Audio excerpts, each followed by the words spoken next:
काँग्रेसच्या कोर कमिटीच्या बैठकीत राज्यसभेच्या उमेदवारीचा आढावा घेण्यात आलेला आहे। तर महत्त्वाची आणि मोठी बातमी आपण सध्या पाहतोय।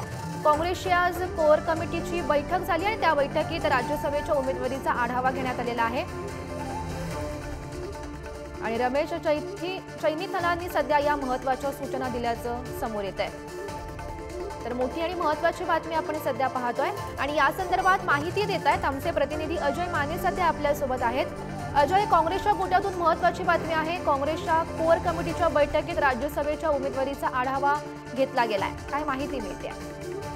आपण जर पाहिलं तर काँग्रेसच्या कोर कमिटीची बैठक ही मागच्या 2 तासांपासून काँग्रेसचं जे महाराष्ट्र प्रदेशचं कार्यालय आहे आदरणीय टिळक भवन या ठिकाणी चालू आहे। या बैठकीला जर पाहिलं तर सर्वच काँग्रेसचे ज्येष्ठ नेते जे आहेत ते उपस्थित आहेत। फक्त बाळासाहेब थोरात हे व्हिडिओ कॉन्फरन्सिंगद्वारे।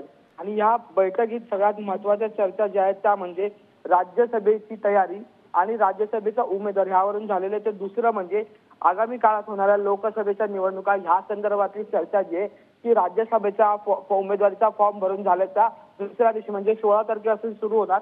या संपूर्ण चर्चेत पुन्हा एकदा महाविकास आघाडीच्या नेत्यांसोबत निवड उमेदवारी आणि जागा वाटपाची चर्चा करतील आणि त्यानंतर ह्या सगळ्या झालेल्या चर्चांचा एक प्रस्तावना जी आहे ती दिल्ली समोर दिली जाईल आणि त्यानंतर या संपूर्ण प्रकरणावर जो आहे तो दिल्लीतून निर्णय लागेल। एक आढावा बैठक जी आहे ती आज पार पडताना पाहायला मिळते। त्यात सगळ्यात महत्त्वाचं म्हणजे की 16 आणि 17 तारखेला काँग्रेसचं एक विशिष्ट शिबिर जे आहे ते लोणावळ्यात पार पडणार आहे। या शिबिरात काँग्रेसचे प्रत्येक कार्यकर्ते, पदाधिकारी आणि नेते मंडळी, आमदार, खासदार जे आहेत ते उपस्थित राहणार आहेत। त्यांना एक मार्गदर्शन केलं जाईल आणि त्यानंतर आगामी काळात होणाऱ्या लोकसभेच्या निवडणुकीच्या दृष्टीने कसं कसं जिल्हा पातळीवर, तालुका पातळीवर, गाव पातळीवर काम करायचंय या संदर्भातली माहिती जी आहे ती या शिबिरामध्ये देताना आपल्याला पाहायला मिळेल। गौरी, नक्कीच अजय, धन्यवाद दिलेल्या या माहितीसाठी।